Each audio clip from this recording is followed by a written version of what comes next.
Hello everyone, dear students. आज हम new topic start करने जा रहे हैं जिसका नाम है वेक्टर्स। ये एग्ज़ाम पॉइंट ऑफ व्यू के हिसाब से बहुत ही इम्पॉर्टेंट टॉपिक है और ये आगे चल के 12th क्लास में आपकी मैथ्स की बुक में भी ये कंप्लीट एक चैप्टर है। इसको हम 11th क्लास में ही इतने अच्छे से कर लेंगे ताकि 12th में हमें पहले से ही आता होगा। टॉपिक का नाम है वेक्टर्स। उससे पहले हम इसकी दो डेफिनेशन पढ़ेंगे मेन, कि स्केलर क्वांटिटीज़ कौन सी होती हैं और वेक्टर क्वांटिटीज़ कौन सी होती हैं। सबसे पहले तो हम ये जानेंगे कि फ़िज़िकल क्वांटिटीज़ ही कौन सी होती हैं। वो फ़िज़िकल क्वांटिटीज़ वो होती हैं जैसे किसी भी बॉडी की हम जो प्रॉपर्टीज़ को मेजर कर सकते हैं, माप सकते हैं। जैसे उसका कलर कैसा है, उसकी हाइट कितनी है, उसका मटेरियल कौन सा है, उसका टेम्परेचर कितना है, उसका वॉल्यूम कितना है, उस पर फोर्स कितना लगा है। जो भी चीज़ को हम माप सकते हैं ना, तो वो सारी कहलाती हैं फ़िज़िकल क्वांटिटीज़। अब फिज़िकल क्वांटिटीज़ के फर्दर दो क्लासिफिकेशन किए गए हैं दो पार्ट्स में।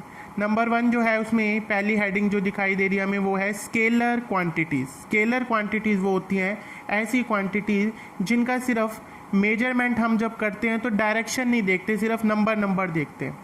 जैसे मास, वॉल्यूम, डेंसिटी।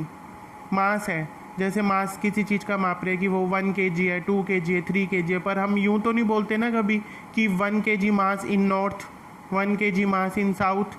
वो एक क्यों नहीं बोलते? क्योंकि वो एक स्केलर क्वांटिटी है, उसकी कोई भी डायरेक्शन नहीं होती। और जो हम यूँ बोलते हैं कि 5 किलो है, कोई चीज़ 10 किलो है, 20 किलो है, तो 5, 10 या 20 जो आगे का नंबर है उसको हम मैग्नीट्यूड बोलते हैं। और ये मैग्नीट्यूड हमेशा दो क्वांटिटीज़ को कंपेयर करने के लिए इस्तेमाल होता है। जैसे कोई चीज़ 5 किलो है, एक 10 किलो है, तो 5 से बड़ा होता है 10, इसलिए वो ज़्यादा मास वाली चीज़ है। कौन सी? 10 किलो वाली। आइए हम इसकी डेफिनेशन पढ़ते हैं।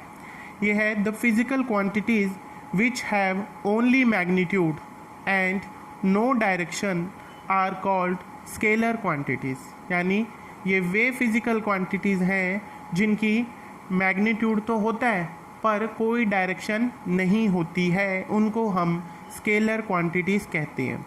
These can be added according to ordinary laws of algebra. ये एल्जेब्रा के लॉ जो प्लस माइनस के साइन का होता है, उस लॉ से आराम से इनको जोड़ा या घटाया जा सकता है। For example mass, volume, density, ये सारी स्केलर क्वांटिटीज़ का एग्जांपल है। इनमें हम कोई भी डायरेक्शन नहीं देखते हैं। उसके बाद है नेक्स्ट वेक्टर क्वांटिटीज़। अब ये कौन सी क्वांटिटीज़ हुई? दूसरे टाइप की, यानी वे physical quantity which have both magnitude and direction, जिनकी मैग्नीट्यूड भी होगा और डायरेक्शन भी होगी। जैसे एग्जांपल दिया इसने डिस्प्लेसमेंट, वेलोसिटी, फोर्स। जैसे हमने बोला 10 न्यूटन फोर्स, 10 न्यूटन फोर्स, पर फोर्स किस डायरेक्शन में बतानी पड़ेगी? टूवर्ड साउथ, टूवर्ड ईस्ट, कुछ भी ऐसे, राइट, लेफ्ट, अप, डाउन, कुछ ना कुछ तो हमें इंडिकेशन इसमें देना पड़ता है फोर्स किस तरफ लगी। अब जैसे अगर कोई गाड़ी चल रही है, उस पर जिस तरफ चल रही है उसी तरफ फोर्स लगाएंगे तो उसकी स्पीड बढ़ जाएगी, और उससे अपोजिट लगाएंगे तो उसकी स्पीड घट जाएगी। जैसे हम कई बार कोई साइकिल चला रहा होता है बच्चा, तो हम उसका पीछे से कैरियर पकड़ लेते हैं कि उसको आगे नहीं जाने देते, तो हम क्या करते हैं, उसकी जो मोशन की डायरेक्शन है उससे अपोजिट साइड फोर्स लगाते हैं, जिससे कि उसकी मोशन इंटरप्ट होती है, यानी रिटार्डेशन होता है। अब हम इसकी डेफिनेशन पढ़ते हैं। Vector quantities, the physical quantities which have both magnitude and direction and obey the laws of vector addition. और इनको ऐड करने के लिए, क्योंकि अब इसमें डायरेक्शन भी है, तो इसको ऐड करने के लिए सिंपल अलजेब्रा के लॉज नहीं लगेंगे, इसके लिए वेक्टर एडिशन के लॉज लगेंगे, जो कि हम आगे वाले लेक्चर में पढ़ने वाले। वो समझेंगे कि विद डायरेक्शन जब कोई चीज़ होती है तो उसको कैसे जोड़ते हैं, कैसे घटाते हैं और कैसे सब्ट्रैक्ट करते हैं, सब कुछ वहाँ सीखेंगे। अब उसके बाद ये है कि उस अलजेब्रा को सीखने के लिए, वेक्टर अलजेब्रा को सीखने के लिए कुछ टर्म्स आएंगी। उसमें सबसे पहले है रिप्रेजेंटेशन ऑफ ए वेक्टर।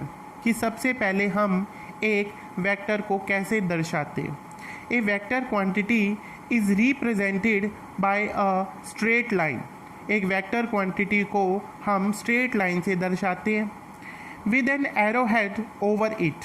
और स्ट्रेट लाइन की ओर भी कैसी होती है, एक तरफ एरो होता है, जिस तरफ एरो होता है उसको हम टर्मिनल पॉइंट बोलते हैं, और जहाँ एरो नहीं होता है, जहाँ स्टार्टिंग लिखी है ओ पॉइंट, उसको टेल या फिर हम इनिशियल पॉइंट बोलते हैं। और उसको रिप्रेजेंट कैसे करते हैं, ओ ए के ऊपर, ये एरो ना बोल के हम इसे बोलते हैं ओ ए वेक्टर, ओ ए वेक्टर, क्योंकि ये वेक्टर क्वांटिटी है। इसकी डायरेक्शन कैसी है, ओ टू ए, यानी ओ से ए की तरफ कोई चीज़ जा रही है या उसकी डायरेक्शन दिखाई गई है।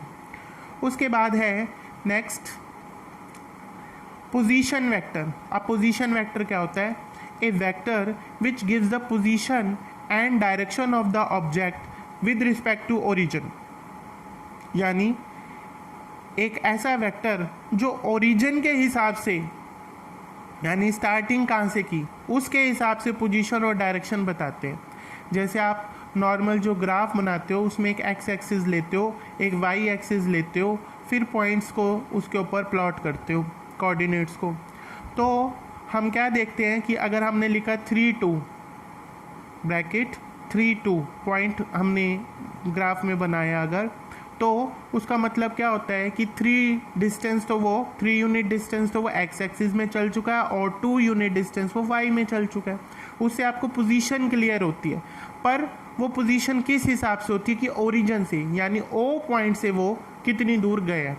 अगर हम इसके साथ साथ इसी कॉन्सेप्ट को यूज़ करते हुए अगर इसके साथ साथ उसकी डायरेक्शन भी बता दें, 3 एक्स में चला और 2 वाई में चला, पर किस डायरेक्शन में चला ये भी तो बता दें।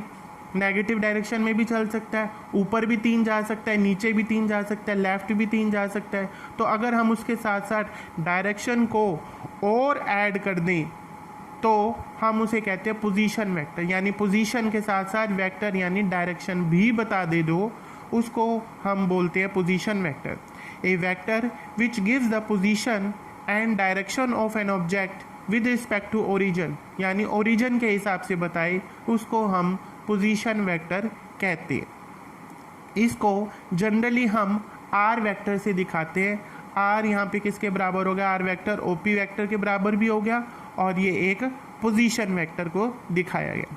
उसके बाद है डिस्प्लेसमेंट वेक्टर। डिस्प्लेसमेंट वेक्टर का मतलब दिस वेक्टर ये बताता है कि कितना और किस डायरेक्शन में कोई चीज़ चली, कितना चली और किस डायरेक्शन में चली। जैसे आपने कहा कि ये कार जो है 50 किलोमीटर चली, तो आप ये साथ में बताओगे ना 50 किलोमीटर किस तरफ चली, दिल्ली की तरफ चली, पानीपत की तरफ चली, इधर चली, उधर चली, बताओगे साथ में। तो इसी तरीके से यहाँ पर है displacement vector. This vector tales how much in and in which direction an object has change is position, कि एक ऑब्जेक्ट ने कितनी डायरेक्शन में कितनी अपनी पोजीशन को चेंज किया है। अब देखो इसके अंदर ये जो डायग्राम बना हुआ है, ये कह रहा है कि एक पार्टिकल जो है वो P पॉइंट पर है T टाइम पर, और थोड़ी देर बाद Q पॉइंट पे पहुंच गया, और टाइम कितना हो गया T प्लस डेल्टा T। जैसे मान लो यहाँ 5 बजे है तो यहाँ 5:10 हो गए, तो P से वो Q कितनी देर में चला गया, पीछे इंक्रीज इन टाइम है डेल्टा T। अब P पे जो उसकी पोजीशन थी वो कितनी थी, उसको R1 वेक्टर से दिखाया। Q पे जब वो है तो उसका ओरिजिन से पोजीशन वेक्टर कितना है, R2। तो जो PQ वेक्टर होगा, यानी P से Q तक के लिए उस पोजीशन डिस्प्लेसमेंट वेक्टर को हम दिखाएंगे R2 माइनस R1। ये इसका फॉर्मूला है किसका, डिस्प्लेसमेंट वेक्टर के लिए। उसके बाद जैसे इसमें एग्जांपल दिया हुआ, अगर हमें कोई बोले 40 किलोमीटर्स पर आवर, तो उसका मतलब क्या हुआ, उसमें कोई डायरेक्शन नहीं बताई। 40 तो हो गया इसमें मैग्नीट्यूड, और किलोमीटर पर आवर क्या होगी, वो यूनिट, SI यूनिट यानी इंटरनेशनल स्टैंडर्ड यूनिट, स्पीड हो गई। अगर साथ के साथ ये कह दे कि 40 kilometre per hour due east, यानी अब हमने क्या किया, डायरेक्शन भी बता दी कि ईस्ट की तरफ जा रही है कोई चीज़ 40 की स्पीड से, तो 40 उसमें क्या हुआ, हमने सारी चीज़ें लिखी। 40 उसमें मैग्नीट्यूड होता है, नंबर, ये किस लिए होता है, ये it is use to compare two things, ठीक है। उसके बाद न्यूमेरिकल वैल्यू होती है ये किलोमीटर पर आवर, इसमें क्या है यूनिट, और ईस्ट क्या है इसमें डायरेक्शन। तो इस हिसाब से ये वेलोसिटी क्या हुई वेक्टर क्वांटिटी और ये स्पीड क्या हुई स्केलर क्वांटिटी। तो बच्चों आज आपने इसको ढंग से पढ़ना है वेक्टर्स के टॉपिक को, और इस में कोई भी अगर आपको प्रॉब्लम आती है तो आप मेरे नंबर पे फ़ोन करके मुझसे दोबारा समझ सकते हैं। Thank you.